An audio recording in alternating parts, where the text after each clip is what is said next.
So, welcome to the Happy Mindset, where we use the power of language and storytelling to help you find your voice. Today's episode is episode number 37, and today's episode title is Grow Together. So, today I'm joined by Luke Burrows. So, Luke is the co host of the podcast Motivational Mentors.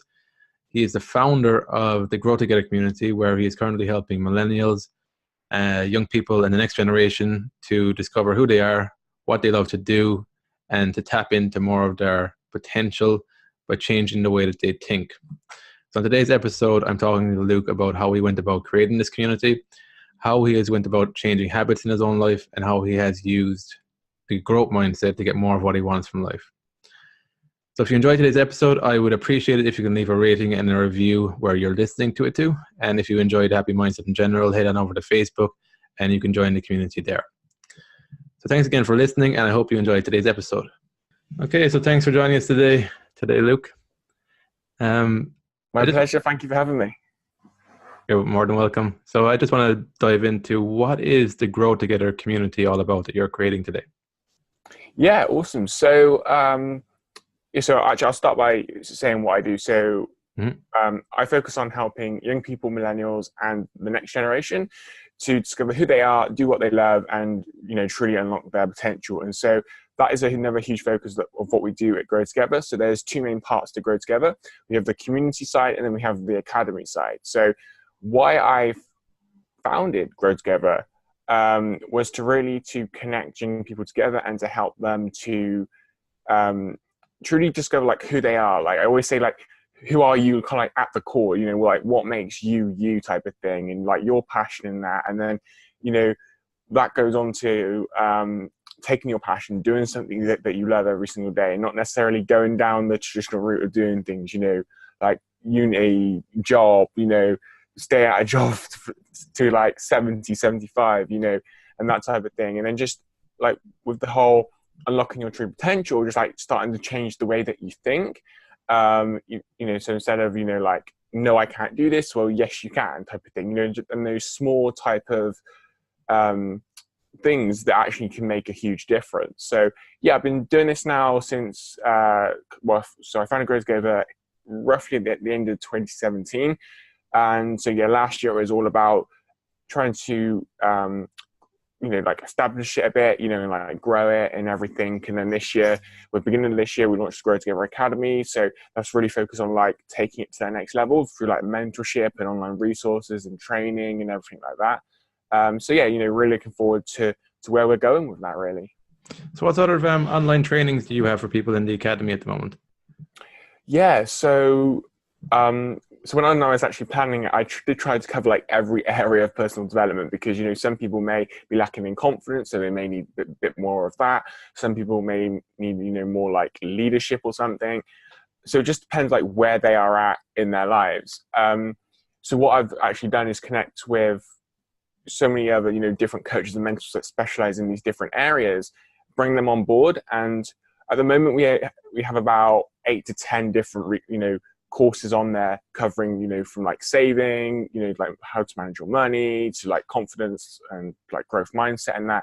But as the year goes on, we're going to be adding resources resources and courses to it, so it's an ongoing, ever growing resource. And I think that's a huge thing that I'm really excited about. So yeah, the plan is to hopefully cover every area of personal development, and at least have something on there for every area, basically. What are some of the core areas of personal development that you see? Yeah, great question. I would probably say, I think confidence is a huge one. I think that's a huge one. I think so I see, maybe self-discovery is a little bit different to personal development, but it's still kind of in the same realm of things, if that makes sense. So I think it all starts with that self-discovery process, your life values, your core beliefs, what makes you you, your skills, your achievements, all of these different things, and noticing these things, that can actually help with confidence as well. That's what I found.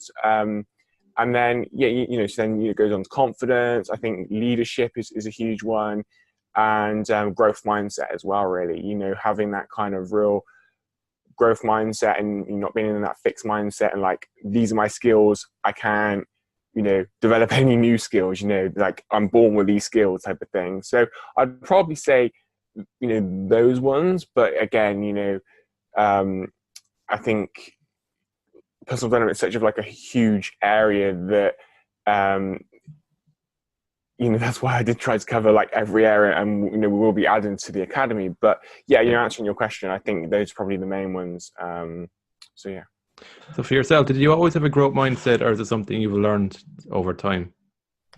Yeah, so great question. I would probably say like 50-50. I mean, like, so when I was going through my challenging part of my life type of thing, when I was kind of like in that self-discovery process of working out who I was, I would say, there was probably a little bit of that fixed mindset, like, this is who I am, like I can't grow type of thing, like I'm like fixed here. But like you don't know that that's actually a fixed mindset when you're in that kind of place, do you? Like, I didn't know what self-discovery was, what personal development was, or like mindset, and so that's actually some of the challenge in itself of working with younger people, is like bringing to their awareness that, this is personal development, like what personal development actually is and how it can help them in their life. So, answering your question, I would probably say a little bit, but,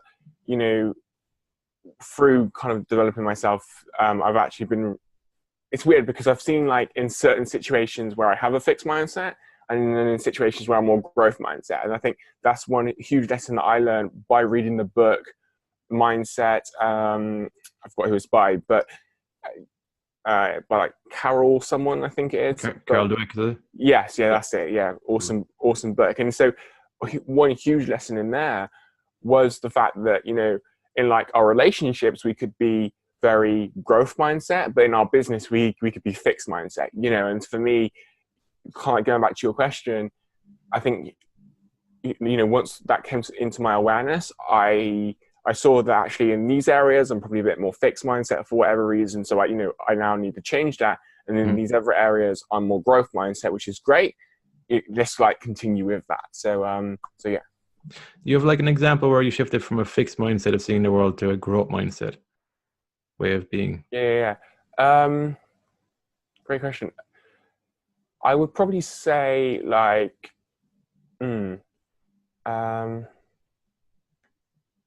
so maybe with like, I mentioned before about like skills and everything. So like through hard work and everything, you can develop new skills and new achievements and kind of like grow. I would probably say, I don't know, it's a great question. I'm like trying to think. I would probably say like, I never realized I was in a growth mindset of like, these are my skills and I can't now develop new skills. It was probably like, just like, yeah, I don't know. It's such a great question. I'm just trying to think of a situation. Maybe actually, swapping from skills to like relationships, actually thinking about it, like, I could have been very fixed mindset around my relationships with people, like with friends and everything. And now, and so what I mean by that is fixed mindset in like only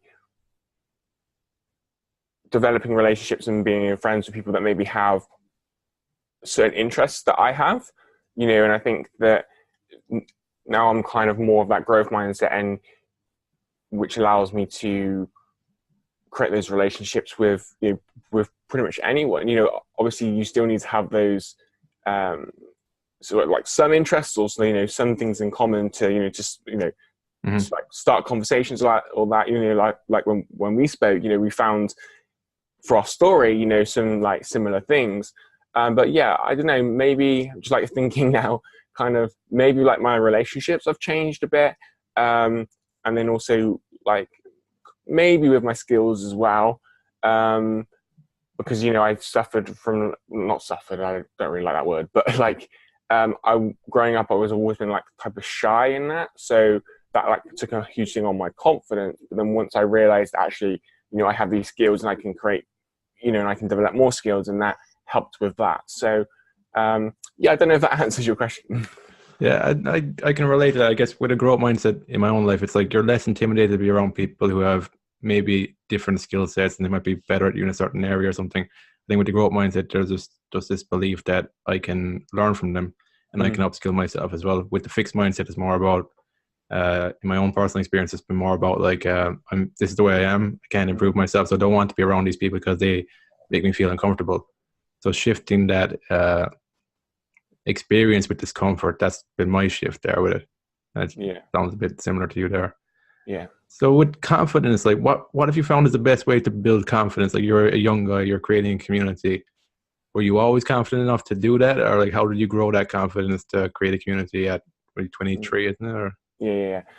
Great question. And I actually done a post on my my Facebook the other day.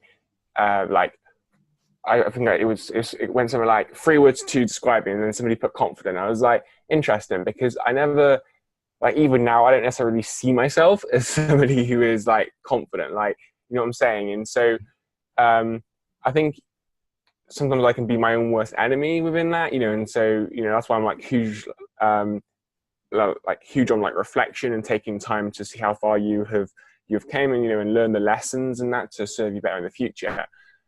I think what has helped me though with that is noticing the things. So it comes back to self-awareness and awareness, noticing like your achievements, noticing like the skills that you do possess, noticing your own personal qualities. And I think for me, especially like really at the early stages, it was like, actually, I did achieve that, because like, I don't know if your audience will be able to relate, or you yourself, like some of my achievements, I didn't even recognize they were an achievement, and it wasn't until, I was working with my own coach and I was like, oh yeah, I done this. And he was like, stopped me and was like, that's an achievement, write it down. And I was like, oh, is it?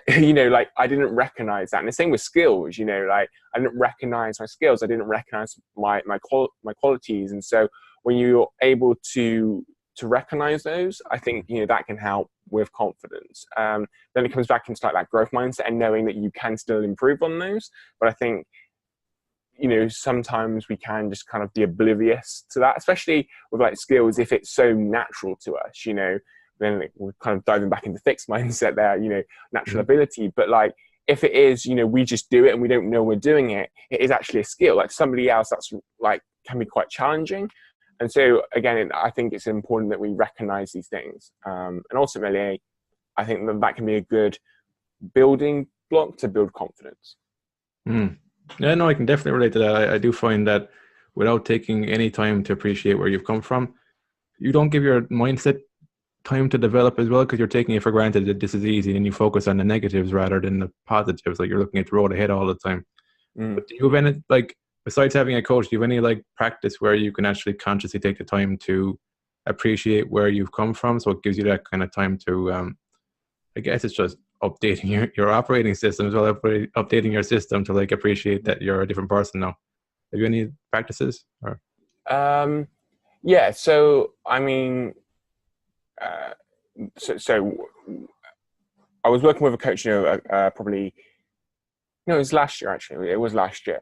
And so, he then helped me, with that type of thing, like I was explaining, with like skills and everything. So every now and then, I may go back to that and kind of like update that and type of thing, and really think about actually what are some of the more achievements that I have achieved with, in the last month or something. But yeah, so like I mentioned before about reflection. So I will reflect and review every single week, and so ask myself a series of questions. What's worked well this week, what hasn't worked so well, what can I do differently, and then checking with myself to see if there's anything that I've been putting off.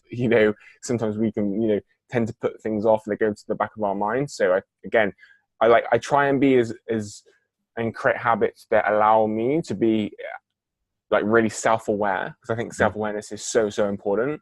So yeah, I think some other things that have just helped me, like practice wise, would be like meditation and just things like that, just like appreciating the moment, coming back to the moment, being in the moment, and then like brain dumping. So like if I've got so many things on my mind, just like write it all down, and then just like that weekly reflection and review over my week, and just noticing what achievements are in my week, what has gone well and everything.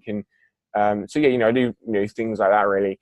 I've just started reading a book, High Performance Habits by Brendan Burchard. Awesome book. There's so much like value in that, and like just trying to pick out the main parts of that I can implement straight away. And so focusing and so focusing in on learning one skill is something that I probably need to do a little bit more.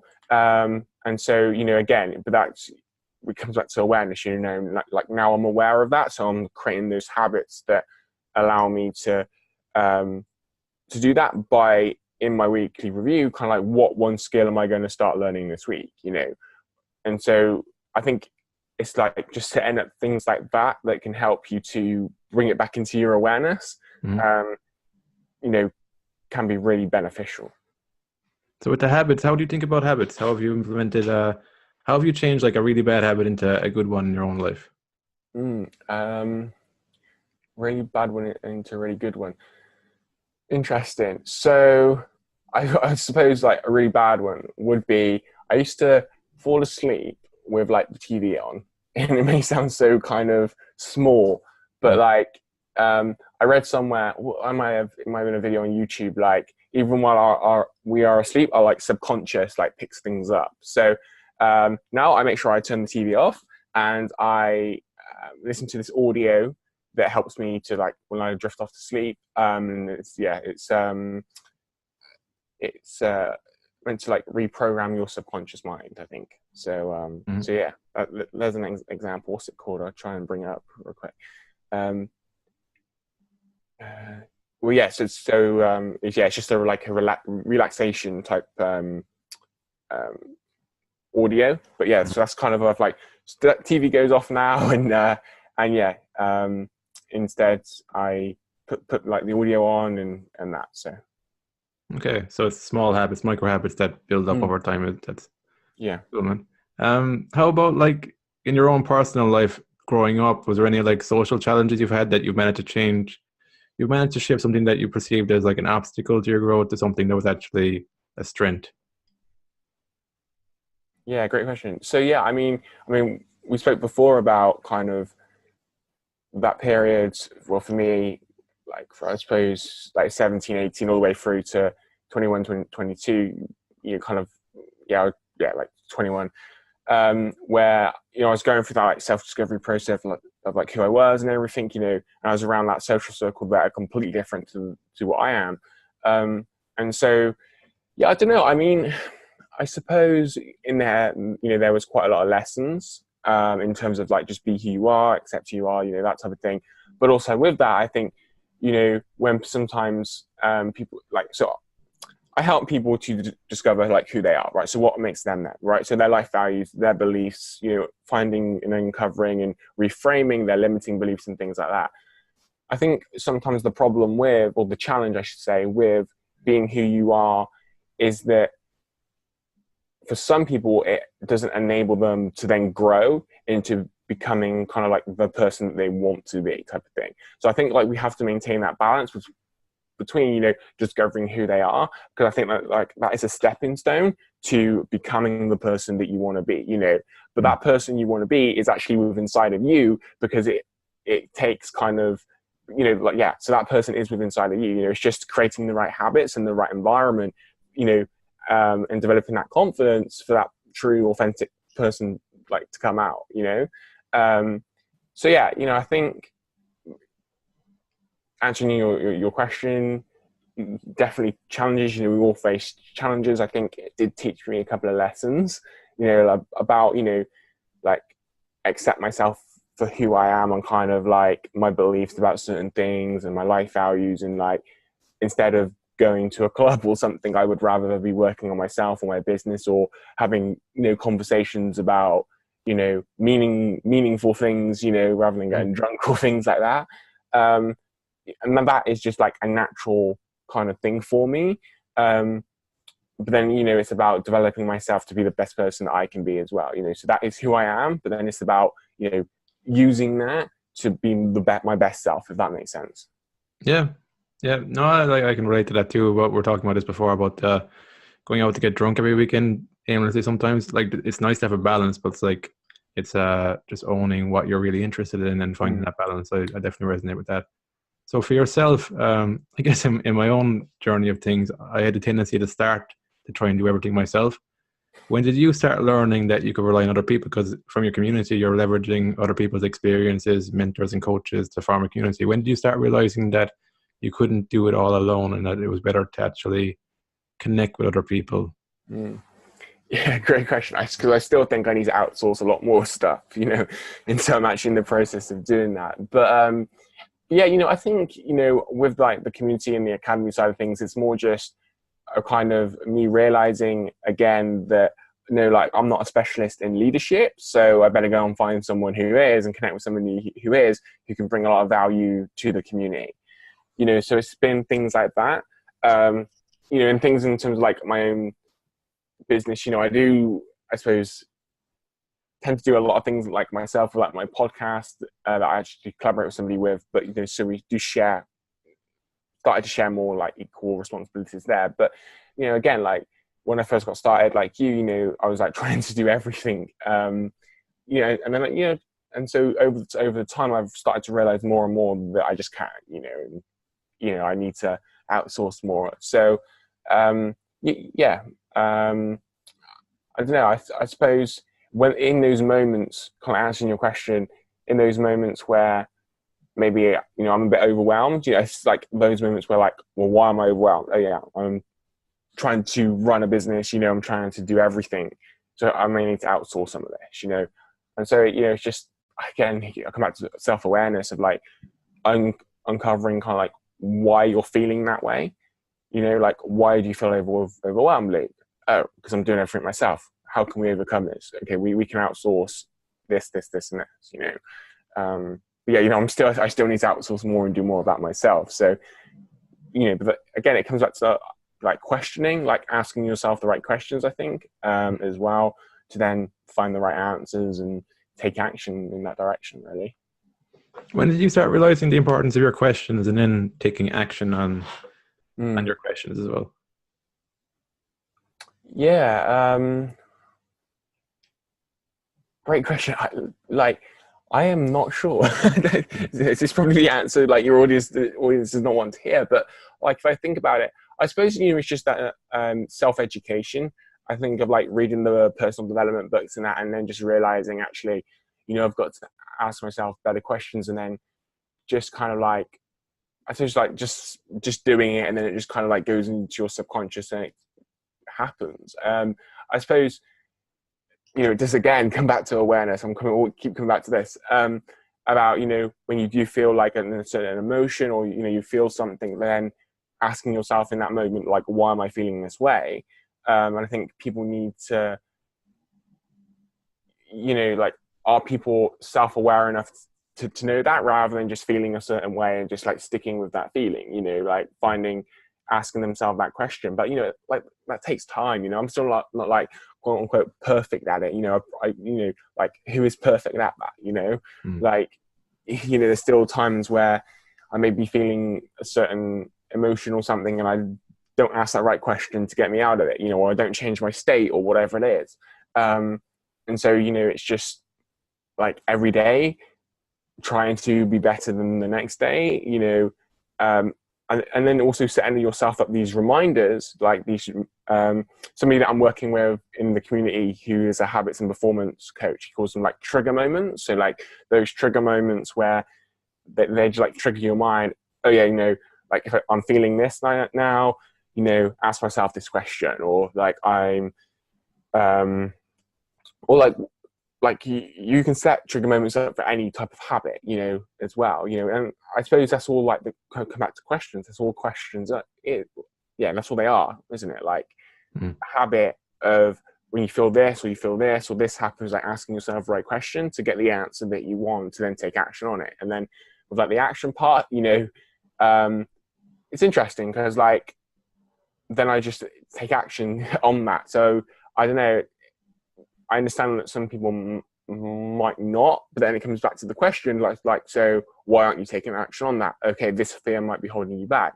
So then it comes back. So it's like this vicious circle of like going around of asking yourself the questions, then find the answer, So, why, so you're fearful, like, why do you fear? Like, you see what I'm saying? So it just kind of comes back round to find like the core root, of the challenge or whatever it is. So, yeah. What are some of the core issues you're seeing in the people you're working with in the community? Like, you're working with a lot of teenagers and young adults, aren't you? Like, what are some of the core issues, and what are the things you're really helping them with? Yeah, so probably like late teens, like 17 onwards. I would probably say, a lot of pressure around like to go to university and that, which is funny because, well, it's not funny, but like, which is interesting because there are so many ways nowadays to quote unquote be successful without going to university. I will say, like, if you do want to become a doctor and that's your passion, then I don't want you operating on me or something if you haven't went to right through the proper education system or whatever. But yeah, like, I would probably say that is a huge challenge, and just like that sense of purpose and direction and everything, really. And so yeah, what I do is try and help them to find that their passion, and like your passion can change, and so it's interesting as well with like passion, like you could make, I don't know, 100,000 a year being a doctor or whatever and be unhappy. What I try and do is like, well, what's your passion? Okay, my passion is football, right? That's just the first thing that comes to my mind, right? Okay, how about you start like a football YouTube channel or a football blog or something, and come back to your authentic self and just like be yourself on there, and that you may only make like over time, like it could become your main thing, and you make 20,000 a year, but you're 10 times more happier than you would if you made 100,000 a year being a doctor. And so, that's like, so honestly, that is like my type of mindset now, like for me, it's one of my highest life values, like happiness. And so, just like being happy, and I know, that's the name of the podcast, but like, yeah, for me, discovering who you are, doing what you love, and then, truly unlocking your potential, that's pretty much what I do, man. Cool. So that a happy life to you? What does happy mean to you? Yeah. So, just doing what you love, and being around the people that, you love as well, and they help and support you to make that happen, really. So, yeah. That's good. I think for me there, it's helping people to find a balance. Like before, I used to see it as like a binary thing. Either you do what you love or you conform. But as I move forward, I started to realize that that's quite black and white, and it's not as black and white as it has to be.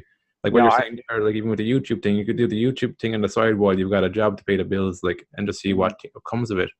Yeah, but even with that, like, I would then encourage someone like, so let's take football as your hobby. You can work on the thing on the side, the YouTube thing, the blog or whatever, but then why not in your like job you do something around sport or something around football that is also related with like your thing on the side and the thing that you love, and so that's what I encourage people to do, really. And like, the internet changed the game. I read this in the Gary Vaynerchuk book, Crushing It and Crush It.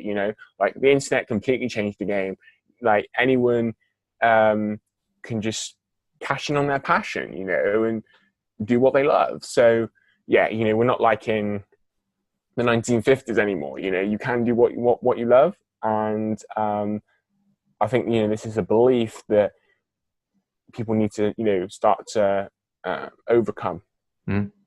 How good are you at like taking action without fully knowing what you're doing, or with having fear around something? It's something new you're doing.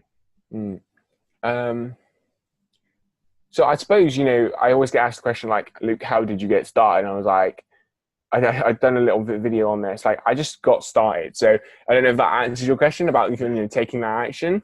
But yeah, I suppose, then kind of like, as my journeys went on, I've always like tried to relate back to kind of like the purpose and the why, and so, like I take action without necessarily knowing where it's kind of going.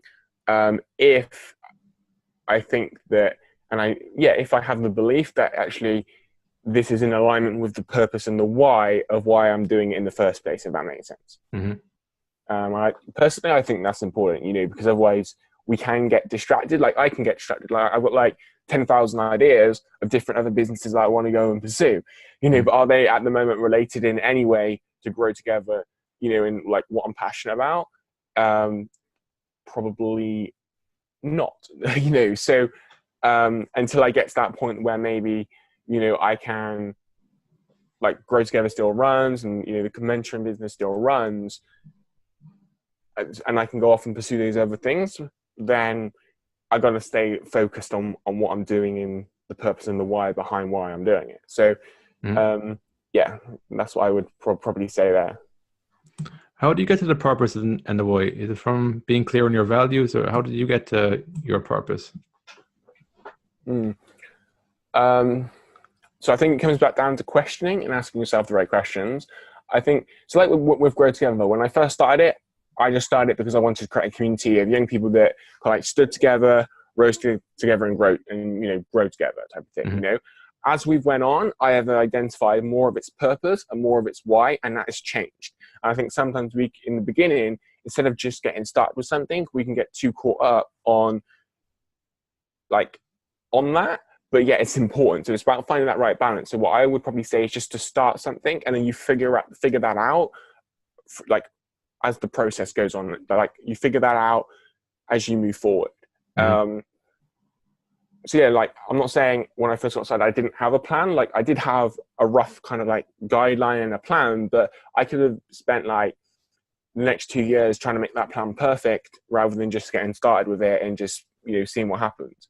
And so I think people do need to find the right balance between that, because I've worked with people that are trying to seek perfection, and it's like, yeah, it's just like, is that ever going to happen? Like you can always make something better. So yeah, I would probably recommend to people, for me anyway, I found more about the purpose and the why, like just through starting, like just taking that leap of faith and that courage and just going with it. Especially like if it's something you're passionate about, and so you have that passion will drive you forward, and then you can figure out kind of the purpose and the why, and if things align with it as you're moving forward. That's it. Yeah, you have more data points as well as you move forward. So would you be more process oriented or outcome oriented if you had to choose? Or process or outcome. Yeah. So I mean, I'm all about the process and the journey, and I like the journey and the process of who you become, and going back to what I said earlier about releasing kind of like that best self that's like within you right now, and overcoming those obstacles and building up more courage and more leadership and getting more confidence and kind of like that, just that process, so yeah, I'd probably say process, really. Cool. So what's the impact you want to have in 2019 for Grow Together? Yes, awesome. So yeah, 2019 is going to be an awesome year. So like I said at the beginning of the year, we launched Grow Together Academy. The kind of the vision for this year is to obviously to grow that and connect more people together, and then do more. And so I'm collaborating with a guy, and we're going to be going into schools and colleges and universities and doing workshops as well. So that's kind of like the next big step for Grow Together, and just really to create that impact on other people, and then to spread the message that you can do what you love. Like who are you at the core? Because I think sometimes we hide behind this like face mask, and so it's about really finding out and connecting with who you are at the core, which can lead to you finding your passion and changing your life and unlocking your potential, really. So that is the goal.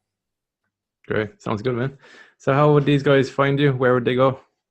Yes, so I'm pretty much on every single social network going, but guys, if you want to connect and message me, then my username is @reallukeburrows. You can go to my website, lukeburrows.com, and if you want to find out more about Grow Together, go to Grow2gether.network.com. But yeah, feel free to shoot me a message and connect. Great. Thanks for taking your time out today, Luke, and telling us more about Grow Together and habit formation and following your passion in life. Absolutely. Thank you, man. Thanks again. So until next time, have fun and enjoy the process.